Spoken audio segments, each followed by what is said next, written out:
I'm gonna jump right in here, right out of the gate with a pretty big question, but I think it sets the frame for basically what we're doing together with this big challenge, with this big launch kind of going to 2023. So looking at the state of the world right now, right? Higher rates, high inflation, record household debt, record low saving rates, war, political division. I can go down the list, right? You know about it. What do you think happens in 2023? There's a lot of scary stuff, a lot of bad stuff. Where do you think we go? Because I'm just going to caveat here, like the experts so far have been so off, right? You have Powell yelling transitory inflation. You have, hey, no recession. Now it's soft landing recession. Now it's, hey, actually, you're wrong about all that stuff. So I want to hear from somebody like you who has like, you got your feet on the ground. You're talking to all the richest people in the world. You got this experience. So really curious about your answer on this one. Well, headline, news break. Dude, they've been lying to us the whole time. Okay. So in the beginning, if you just go back to February, March this year, I would tell my whole team, I said, guys, we're getting ready to go into one of the hardest, deepest, ugliest, nastiest recessions I've ever experienced in my 60 years. And everybody's like, oh my God, here he goes. I'm like, oh, I'm telling you, I'm not a silver, gold, Bitcoin's going to go away. World's going to end. The world never ends. Yeah. This is the most painful thing, that I've learned in 4 recessions is that you always survive them. But that's the bad news. You'll get through it. You will get through it. But most people, unfortunately, are going to be a statistic because of it. And the big problem is most people move too slowly to accept what's going on. So in the beginning, they lied to us. They've redefined the word recession. They also did that with the vaccine. They're going to redefine what the economy is by the time they've redefined unemployment numbers. Those are probably at 10% today. They report 3%. They're lying about inflation today. We're already past the inflation bubble problem. We're probably in deflation now, not inflation. And the issue is not if they're going to lie, if they've lied to us, is how many times did they lie to you? And the way to find that out is to simply ask yourself, is your family doing better or not? 64% of all small businesses in America, there's 32 million of them, break even or lose money. 70%, somewhere between 68 and 76% of all Americans live paycheck to paycheck.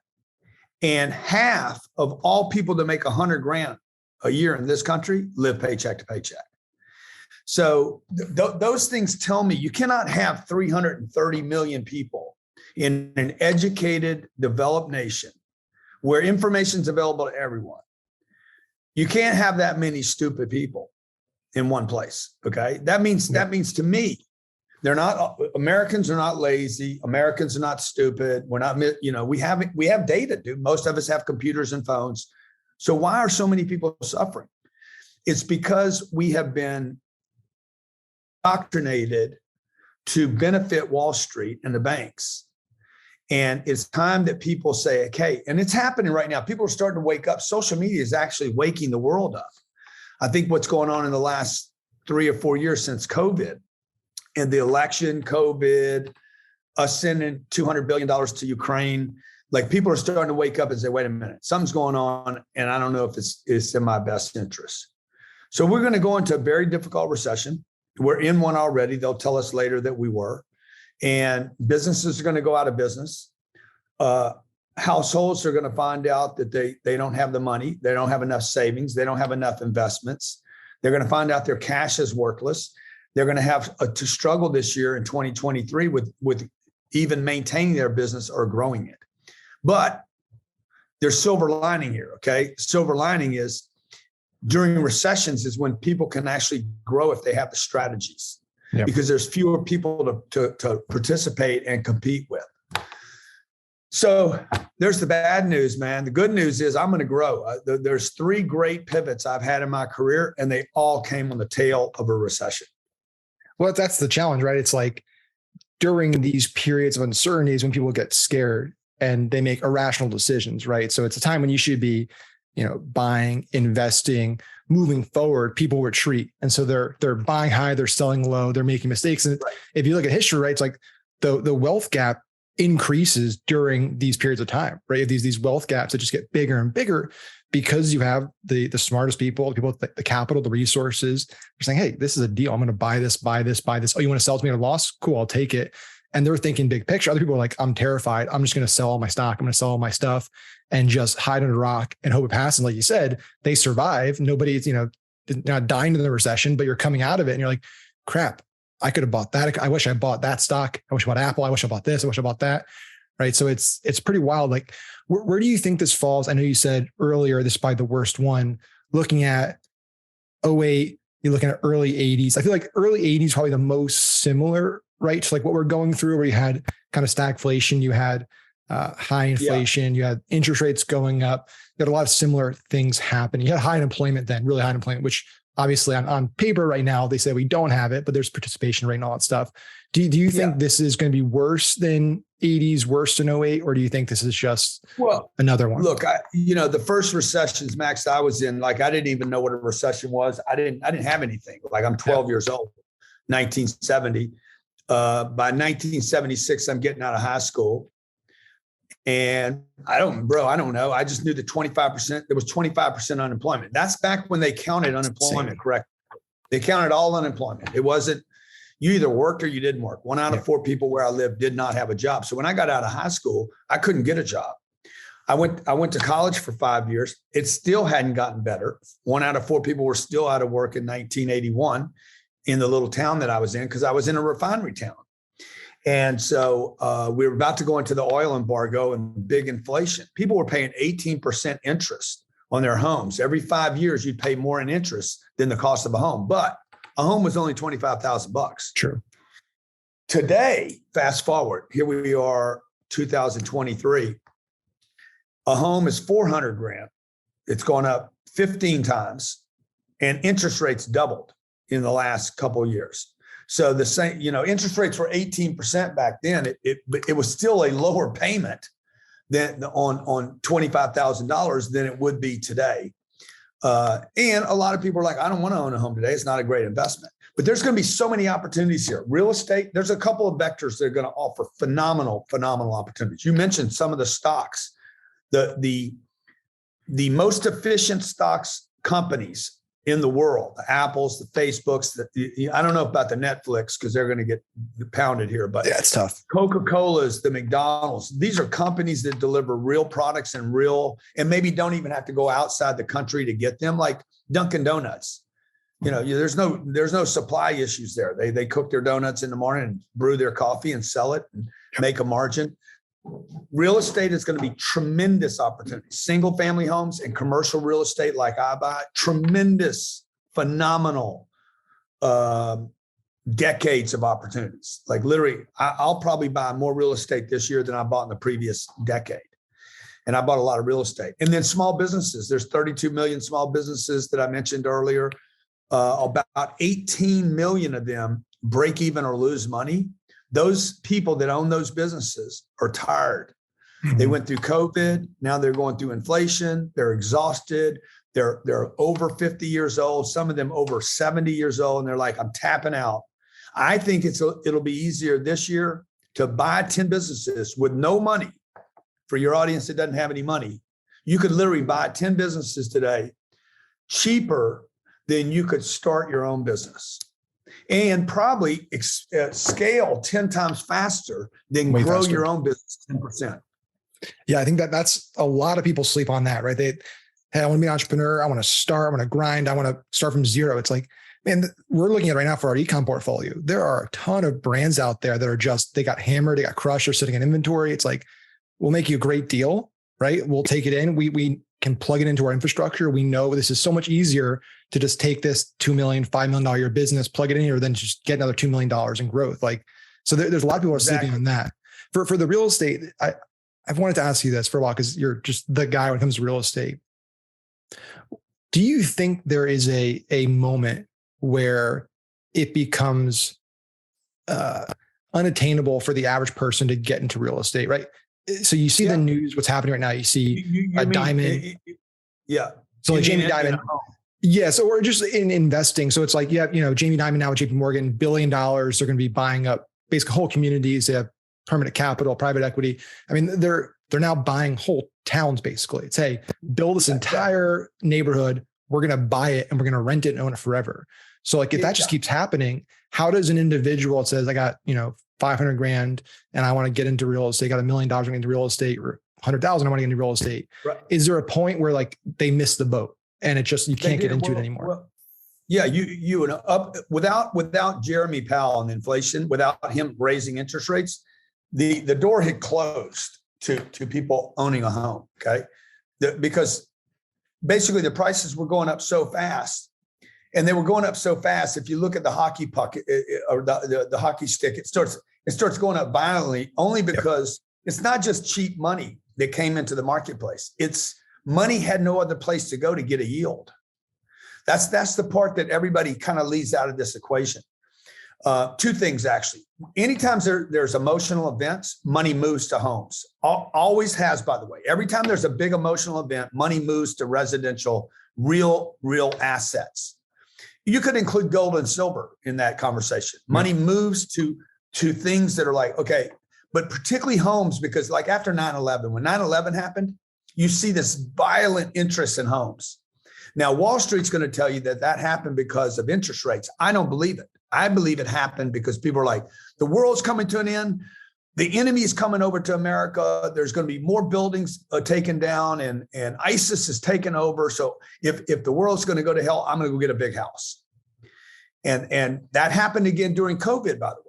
Okay. Yep. People got scared of COVID. We're going to get sick. So I need a bigger home, or I need a second home or a third home. I kept telling people, guys, the average everyday person is not buying a home right now. These are second and third homes. These are rich people taking dead money, cash, that they no longer like trust, and they're putting in real assets. And then to mention this Goldman piece, that the institutions started saying, we can't get yield anywhere. They're already invested in too many companies that are zombies. They don't trust the bonds that they're invested in. They don't trust the cash they have. They don't even trust their own stock anymore to buy it back. So they're like, shit, let's go buy 1,000 homes if we could, rent them to 1,000 millennials. And we get the depreciation, the cash flow. It's a safe place. We got plenty of dough. Let's go buy homes. Do I think that the individuals missed it? The deal is that Goldman and JP Morgan and Blackstone and all these big groups, they're probably not going to be buying anything through this cycle because they have their own problems at home. They bought a lot of assets in the last 2 years. That's why I told you, I said, I'm going to buy more assets in this cycle than I have the previous decade. I'm going to buy the assets they wanted to buy. This is the moment for the everyday person. If they have 100 grand or 400 grand or $1 million to go buy these great assets, put a renter in them. Don't buy it to live in. Put a renter in that asset, or do the Airbnb thing. But you have to be very selective about the cities that you do this in. One of the things we'll be talking about in January is like, where do you put money once you start making it? So you have passive income. The goal is to have passive income equal to earned income. Until one day I have so much passive income, I can actually drop out the earned income and never earn income. I don't really want earned income. Wealthy people don't want it. This is what Elon was saying to investors less than a year ago. He says, well, guys, if you guys want me to pay taxes, I got to sell stock. And he did a poll. Okay. He's like, because I don't earn income. I think his salary's $1. Yeah. Warren Buffett for years has said, it's not fair that I pay less taxes than my secretary. Is the old man, right? Yeah. But he pays more tax. He pays less taxes because he doesn't earn income. He has passive income flows coming in. And this is what Americans, unfortunately, have not learned. They learned how to work hard. They learned how to save money. But they haven't learned how to invest in assets that don't get destroyed. That's real estate. That provide passive income, that's real estate. That provide big tax write-offs, that's real estate. And so I think this is going to be a great opportunity for Americans that know what they're looking for and know how to do it to buy great assets. I agree. And that was just a little tangent there. That was one of the most amazing things. I was at your the little thing you did in San Diego where you brought together. I mean, probably the being in that room, looking around, I mean, you had every rock star in one room, which was just insane. Like it was one of the coolest things I've been to my life. Just like every heavy hitter in our industry, you got together in a room, nobody paid for it. You just got them all there and you just spoke for hours, and you sharing your strategy of like, your passive income strategy in the end of the year, how you're just kind of, hey, I want to get rid of it. It was awesome. And so I know you talk a lot about that in your videos, but it was great. Yeah. But I wish everybody could have been part of that. Yeah. Hopefully we can do that in January, over 5 days. What did we spend? 2 days together? Yeah. Yeah. So like I got so much great feedback, dude. It was free. I heard so many people say, bro, the fact that was free, the fact that you brought all these players together. And I'm like, man, the whole world should be able to see that, right? Because the amount of intelligence that was like what I learned listening to you guys was like 5 years of college for me, because I learned a lot. There was a bunch of little tweaks that we made when we got back on things that we can do better and faster. So it's always when you get around, smart people, or even when you get around people, maybe not even smart people, but people that are at least trying to go in a direction. They're seeking something, some solution. How do we do it? If I could just spend all my time in 2023 around people that ask this question. Okay, I know it's going to be hard. I know it seems impossible, but how could we? If it could be done, how could we do it? If I could just stay around those kind of people, dude, I'm good. That's everything, right? It's surround yourself with people that are they're smarter, working harder, looking for bigger things. If you can get in those rooms all the time, there's no way you don't fail. There's no way you fail. Most of the time we're around people who say, hey, it's not worth the chance, not worth the risk. Don't do it. If it was that easy, somebody would have already done it. You can't control the economy. It's the government. Interest rates are too high. Shit, unemployment's a problem. And all that's going to be in the news, by the way. People are going to be hammered next year or through this year and next year. They're going to be hammered with bad news, which is, everybody says, oh man, the next time I'm going to take advantage of it. Yeah. But the problem is you're saying that at a time where there's no emotion. Yep. Exactly. Wait till your neighbor gets laid off. Wait till your other neighbor goes bankrupt. Wait till they foreclose on the guy's house down the street. And then you're like, okay, I'm gonna go for it right now. Yeah, probably not, because you're gonna be beat up. So that's it's all hindsight. Strong people. Yeah. Yeah, it's all hindsight. Let me just a few more things. I know you're on. I know you're a time crunch here, but no rush, man. We're good. I don't know if you read Dalio's latest book, Changing World Order.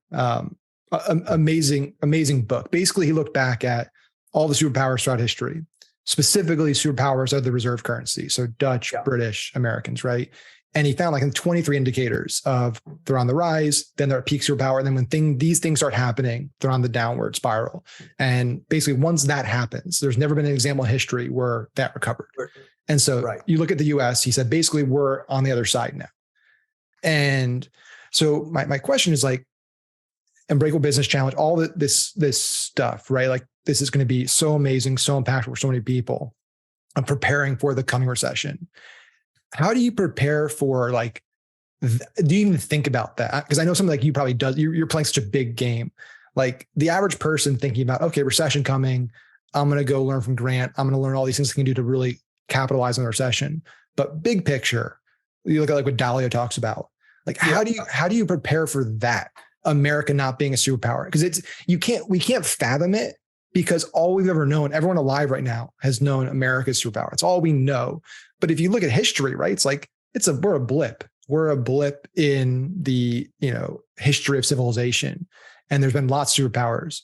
And at some point, we're not going to be superpower. So it's like, how do you think about that? How do you start planning for that, or do you even plan for it? Yeah. So Ray's worth $19 billion. So you got to pay attention. If he was worth less, I'd be like, okay, he's just that being said, look, we're in America, man. Yeah. There's another guy named Warren Buffett that's worth 90 billion. A little older, been around the game a little longer. And if you listen to him, he's going to be like, this game will not end. Not this country will not end. Okay. There's 330 million people here. The entire planet depends on America. We're a consumer nation. We consume everything. We consume everybody's good products and good. It is in the best interest of every country on planet Earth, including our enemies, Yep. which, we're told they're our enemies, but behind the scenes, we're probably buddy with them. Oh, yeah. I don't think this game ends. Okay. And even if it does end, a friend of mine, he had just sold his company, walked away with $4 billion.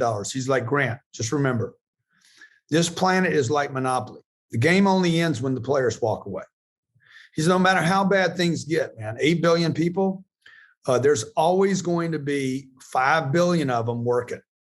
5.4 billion, 90% of them are going to be grinding out every day, buying clothes, buying food, buying water. You just got to decide if you want to play with those people. If I reach enough people on this planet, and you can today with social platforms, everything from Instagram to Facebook to Snapchat to Twitter's audio spaces, clubhouses, stages, billboards, and media. If you're creative enough, money will never be a problem. And I don't think that we're at the end of the game in America. I think America's got a lot of problems. Yeah. But again, people are still going to go out and buy food, water, housing, education. They want inspiration. I think what's going to happen, I think the thing Ray might miss because of his age, and I'm closer to his age than you are. And so I can see how this can be a blind spot. I don't think Ray sees how many people are going to use the internet to go from losing their job to being e-commerce entrepreneurs. I don't hear anybody talking about the amount of e-commerce being done by people like me and you. The number's massive, brother. The amount of income, the amount of gross sales in the room that we were in San Diego, I think it was what, almost $2 billion? $2 billion. Yep.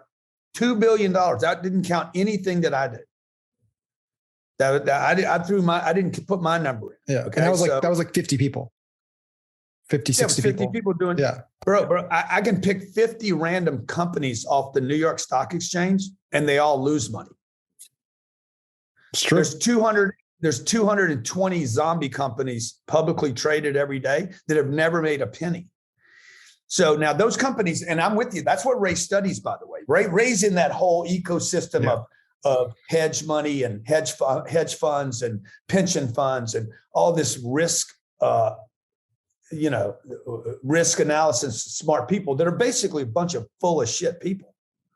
These are made up, contrived chemistry labs where they don't make money. But then there's us down here. We'll be like, man, I got to feed my family.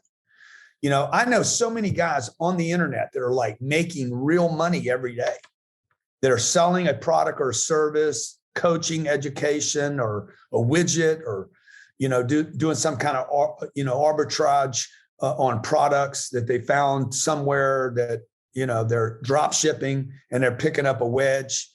And they're like, hey, man, I'm making money. Those are real businesses. Those are good, awesome businesses, in addition to the 34 million businesses in America. Yep. So it is, I do agree with that. I think that, it's hard to see what you can't see, right? If you don't live in that world and you're not in this world, it's like, you don't understand what's happening over here. And you're right. It's that there's never been a better time to be alive. There's never been a better time to be an entrepreneur. There's never been a better time to do any. It's the opportunities in front of you, the ability to say, I have an idea.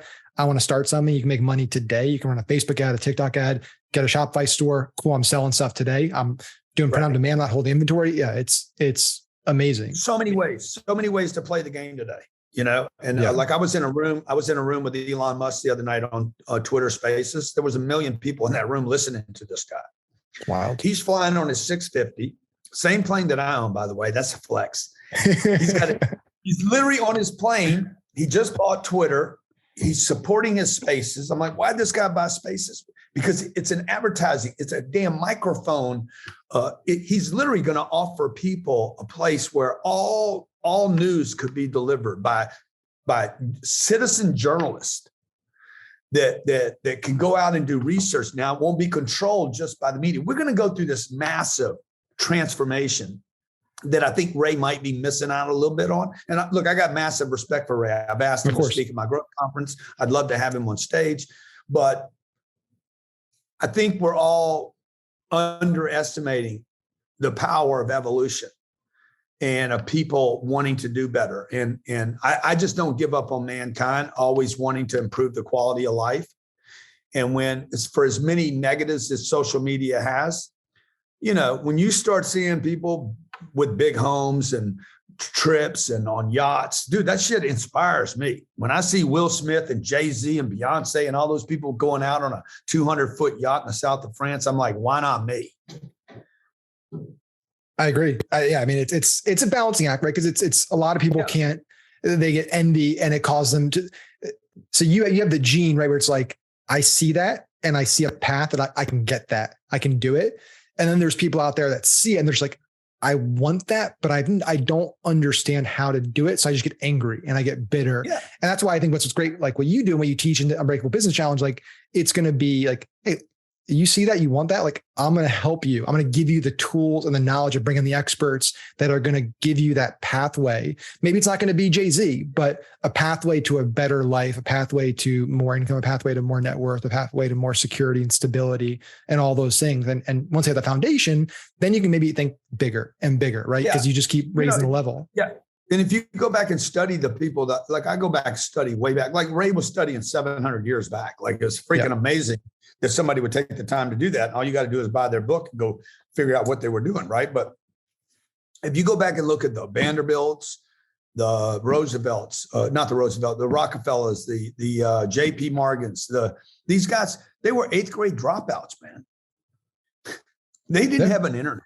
They didn't have they didn't even have a compass back then, I don't think. They didn't have lights, but what did they have? They had this freaking raw, like, I'm going to create wealth for myself. And then they created wealth beyond anything they ever dreamed or imagined.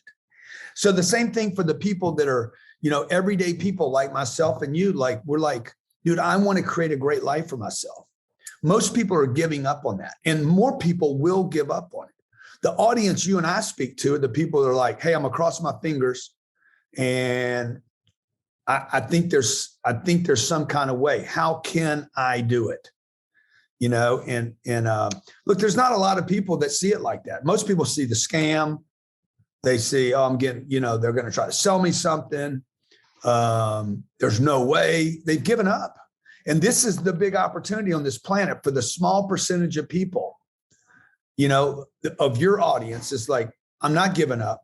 My family deserves for me to take care of them. I'm going to figure out a way to do this. There's plenty of money on this planet. Every time we're short on money, they print some more.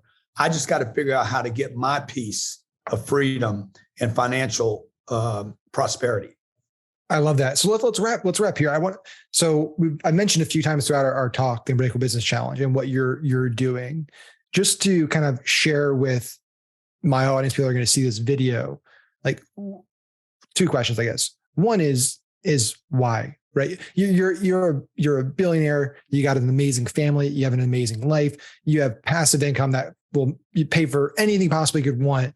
Why do it? Because it's a lot. People don't really understand it. It's a massive amount of work that goes in behind the scenes to do something like that. At the scale you're doing it at, right? You're bringing all the biggest partners, which costs a lot of money. So 1 is why, and then 2 is like what, right? So what can people expect out of this challenge? Yeah. Why should we be excited about it? Yeah. Look, why am I doing it? Well, the reason I'm doing it is because when I was 15 years old, I promised my mom that I was going to become somebody at a time where I was a black sheep of my family and everybody was giving up on me. And I had a drug problem and I'd lost my dad, and everybody, my principal counted me out. The kids at school thought I was a loser. Like, in a fit of rage, I told my mom, one day I'm going to be somebody and I'm going to help a lot of people. And I was angry, dude. I was really angry because my dad had died and nobody came to help me.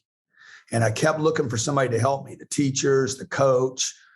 And then one guy did help me, the local drug dealer. He's like, I'll be your Huckleberry. I'll help you. And then I went off on a dark path for the next 10 years. And everybody that said I was a loser was right for 10 years. And then at 25, I started turning my life around. And I remembered a couple of years after I got cleaned up, I remembered what I told my mom. One day I'm going to be somebody and I'm going to help other people.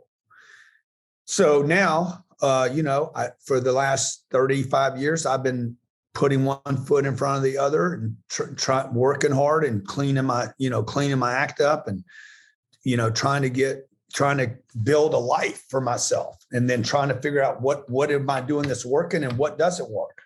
And fortunately, I figured it out. I figured out something. I haven't figured it out at Ray Dalio's levels, 19 billion, but I have figured out a level beyond anything anybody in my family, including myself, would have ever imagined possible. So for all the people that said I couldn't, I'm going to do this in January. All the people that said I wouldn't, I'm going to do it in January. I'm going to help 1 million people in January at a time where we didn't know this. I had an idea that there was going to be a recession in February of 2022. I let go of $1 billion worth of assets. And everybody's like, you've never dropped 4 deals before, ever. In my whole career, I never dropped 4 deals. We dropped 4. And I did because I believed we were moving into a different era and of a recession, a contraction, something nasty and ugly with this inflation thing and with the rising interest rates. I made the right decision. I was early and I made the right decision. Here we are a year later in January. And people are going to need this extremely bad. CNBC is not going to offer it to you. Fox News is not going to give it to you. Facebook will definitely not give it to you. All they're going to do is serve up another damn ad. I know because I buy most of their ads. Amazon can't help you. Elon, dude, he's got his hands full. A Tesla stock's got cut 50% in the last 3 weeks. This guy's lost $80 billion of his value. Tesla's down. Like people are going to have, the stock market's going to continue to lose ground. It's off 25% right now. S&P 500 is. People's 401ks are getting slaughtered. I happen to know because I'm attached to some big industry business that this is the beginning. This is not the end. This is the beginning. We're in the early cycles of a major contraction and people are going to need help. And I'm in a position to help people. I got a big audience. I've been through contractions before. I don't use big words. And I'm going to tell people exactly what they need to do. Exactly. Starting with number 1, you have to reassess where you are right now. I happen to have a 9-month head start on everybody because when were we together in San Diego? It was over the summer, right? Traffic conversion. I think it was late spring or early summer. August, maybe August. I think so. Yeah. August, maybe September, August. Yeah. September. So like we were already planning, bro, to do that in September. I had to be planning for it in June. Yeah. I did another one in June in Miami. So we had to be planning for it in like April to put all that together. All I'm saying is I have a head start on a lot of people. And this is what we did. I'm going to be unpacking this over 5 days. Number 1 thing people have to do is you have to make a decision that you are going to be bigger at the end of 2023. Being the same size is not even a possibility. There's only 2 choices. You're smaller or you're bigger. You have more or you have less. Okay. You're in better shape or you're in worse shape. There's no other possibility. You got to get rid of any idea that I'm just going to maintain, because you're not. You're going to lose. When there's inflation, you lose. Okay. When things go backwards, you lose. If flat lines fall. So you got to get some kind of progress. Now, the second thing people have to do is they have to assess where they're at right now. Like from an asset and liability, from a balance sheet. Everybody has a balance sheet. Every human being on the planet. A baby comes into the world. They're 6 months old. They have a balance sheet. Pluses and minuses. As you evolve, as you get older, you have pluses and minuses. They come with friends, family, liabilities, cars, watches, shoes, junk stuff. You're dragging luggage around with you, baggage, and some of that is people, right? It could be a liability, could be what I don't know. It could be what you do know, by the way. Sometimes what you do know is worse than what you don't know. Because some people think, I know this to be true, and it's not. So we're going to unpack that in the first day. Hey, dude, what would it take to 10x where you are? What do you need to get rid of so you can move faster to that? And what do you need to learn to get there? And then day 2 is, how do I start marketing my message so that I get a bigger audience? A guy hit me today and he's like, dude, I watched you. He came to a real estate conference we did. And he's like, he was talking about the takeaways from this event. He's like, my biggest takeaway is that you were in front of, for 3 days, you're in front of 1,400 people, qualified 1,400 people, and they gave you $26 million of cash. And he's like, the takeaway is not the $26 million. It's the 1,400 people that you had in front of you for 3 days. So people have to learn how to build an audience. It's never been easier, as you know. How big's your audience? Hundreds of thousands. Yeah. That's bigger than the town you grew up in. Where'd you grow up? Hamilton, New Jersey, Central Jersey. How many people there? Like 30,000? Probably. Yeah. Give or take. Yeah. Your audience is 4 times bigger than where you grew up, than the entire municipality. And, you don't have to provide them with electricity and plumbing. So this has never been done before in the history of the world. People are underestimating the power of being social, Zoom calls. People aren't even using them correctly. We have about 20 million people in my ecosystem that follow me, but we think that number is more like 180 to 200 million people that know my name. Oh yeah, definitely. So anybody can create that. I shouldn't even know how to do this because of my age, right? Because I wasn't born in that internet era, social media era. So anybody, any age today can reach an audience without spending money. So we're going to be talking about that in day 2. Day 3 is how to monetize it. Like, how do I come up with an idea for the person that gets laid off from their job, or a waiter, or waitress, bartender, plumber, contractor, a single mom, real estate agent? Real estate's going to dry up. It's going to get hammered. You're not going to be able to get a listing. And then when you do, you won't be able to sell it. So now what are you going to do to create income? Because you got to eat. So we're going to be talking about how to do that online rather than going to some street corner and begging, and compromising yourself. And then day 4 is, how do I scale something? How do I actually pick something that's so big that it actually starts taking care of me over long periods of time? And so how can people expand in 2023? Why am I doing it? 1, because I can. 2, I know how to do it. 3, I want to help people. Like, that's what I'm here for. I'm supposed to be helping people at this point. Probably the same reason Ray Dalio wrote that book. It certainly wasn't because he needed to make $2 a book. That's very true, man. I'm so excited about this. I'm really, really pumped for it personally, right? Because I don't care how successful you are. There's always more stuff you can learn. So getting to be in the room with you, either we're together or just going through this, I'm really excited for personally. And then just at like a more deep level, like, as I just posted about this yesterday and it got amazing feedback. I'm going to talk more about it. I really haven't talked a lot about it, but I spent pretty much my entire college years addicted to drugs. So I got prescribed Percocet by a doctor when I was 18, threw my back out, and then spent the next 3 to 4 years. It was terrible. Right. And so whenever I get a chance to interact with somebody that went through something similar, and then especially somebody that went through something similar for longer, and then seeing where they're here, it motivates me and gives me inspiration. So that just on a personal level, like once I heard about that you went through that, like I felt a bond there and an even deeper level of respect. So it's an honor to be able to chat with you today, have you on here, and help get the message out there to our audience and get more people in the program. One, it's also free too. That's the other, we didn't even mention that. Like this whole challenge that you're doing is totally, people are probably watching this like, okay, well, how much is it? What's the deal? Right? It's just $9.97. It's like, no, this is a free thing, which is really exciting. Yeah, no, we think there'll be 1 million people on. We think 1 million people register for it to be the biggest online event. The timing's perfect. 3rd week of January. Why is that important? We could have done the first week, but everybody thinks they're going to be great the first week. 2nd week, they're starting to doubt themselves. 3rd week, you've already quit. This is proven, by the way. Yep, the New Year resolution, first 21 days of the month. By the 21st day, most people have thrown in the towel and said, okay, I'm not going to be lighter, faster, stronger, or richer. Okay.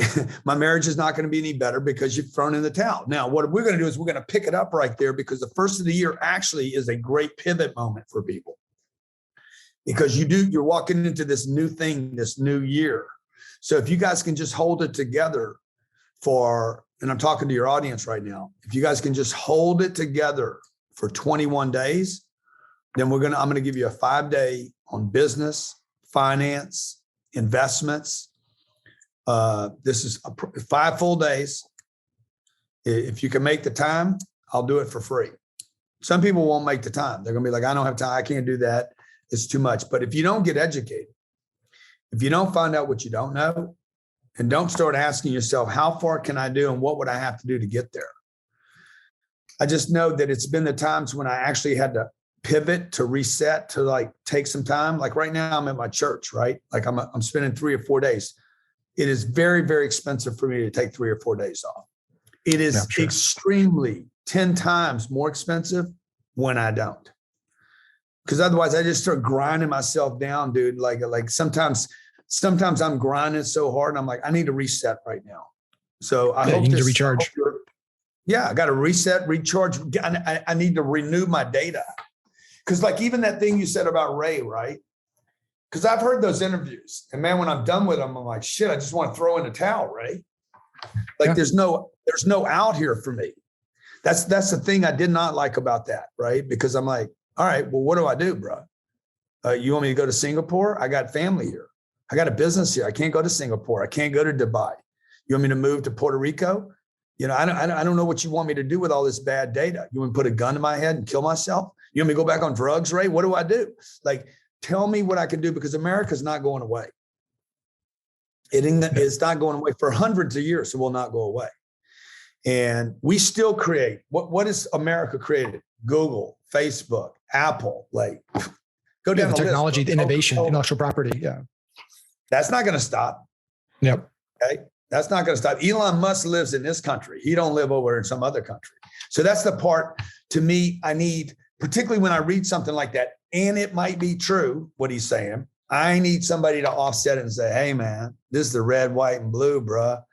Okay. Yeah, we could have a civil war in this country. It'll be profitable to somebody. True. Yeah. I think I'm actually glad I asked you the question, because it's, you know, there can be some bad stuff out there, some depressing data, but at the end of the day, we can't control that, right? Like we can't control what's happening at a macro level, right? Wars, you can control that. You can control geopolitical events. But we can control is how we run our business and how we learn and what we invest in and all that. England used to be the center, you know, the banking capital of planet Earth. Yep. Now they might not be that now. They're only this big. They're a little very small. But dude, they're still powerful. They're still doing business over there.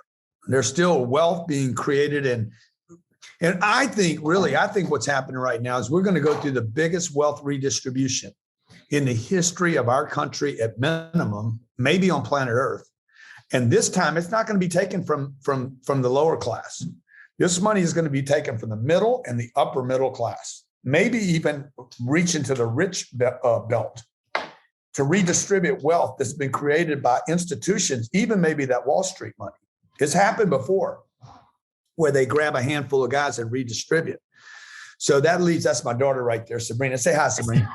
Hey, Sabrina.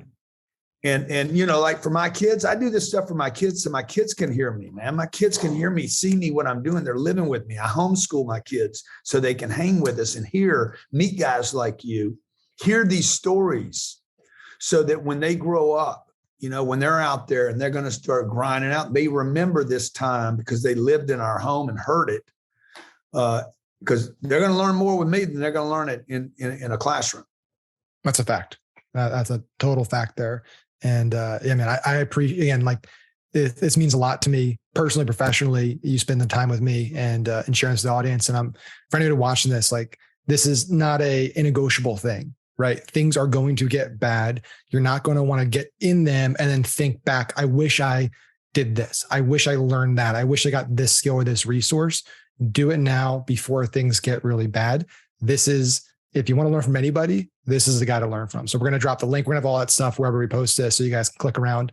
But man, Grant, it's been an honor. Thanks, Max. Really appreciate it. Last thing I want to tell everybody is, look, you're going to get through this thing. You're going to get through it. I promise you. There's no not surviving this. I mean, the only way you could not survive this is maybe, you know, in yourself, but you're going to be on the other end of this. Everybody gets through this. The question is, how do you get through it? Okay.